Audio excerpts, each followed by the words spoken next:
A lady said, I talk fast a lot. So I'm working on talking slower so people can better comprehend these lives, my videos, and my thoughts throughout these workouts. So when I read this, the first line really stood out to me when he said, no temptation has seized you except what is common to man. So when he says what is common to man, is I break down how this life is in 2024, which has been going for a long time. I can see how enhanced it is now that I'm a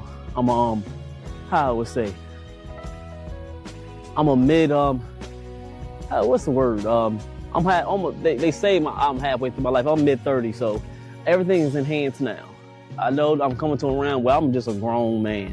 And I've gotten so grounded, my foundation so strong with God, that I can see the world for what it really is. It's evil. So when it comes back to him saying, what is common to man? What's common to man is their weakness to their flesh when it comes to looking at women, to fantasizing about women, having the love of money, and it being his God, selfishness, egotistical, is that how you say it?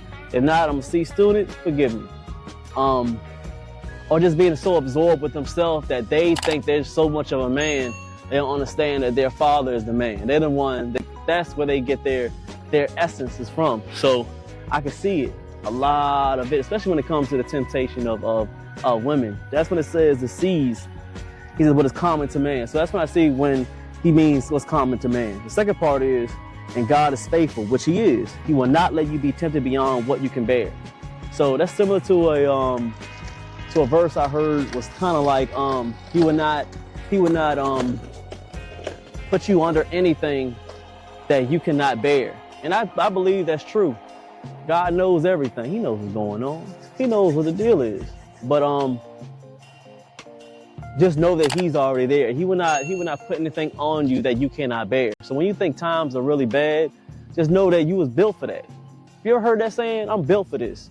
That's what he means when he says that, hey, if something comes at you, I've already built that inside you. I built that faith. I built that strength inside you. You can build that. Just get closer to me and we can get over this hump. That's what he means to that. And the last part, what really stood out to me in this verse is, but when you are tempted, he will also provide a way out so you can stand up under it. And the way out is to come to him. You're blinded, not visually, I think. You're not blinded visually. You're blinded within faith. That you don't understand that he's right beside you. And if you don't understand that he ain't right beside you, you need to get deeper into that word. There's many of times where I thought that I couldn't get over certain things. A lot of times. Woo! I'd be a fool not to admit it. But that's part of being a man.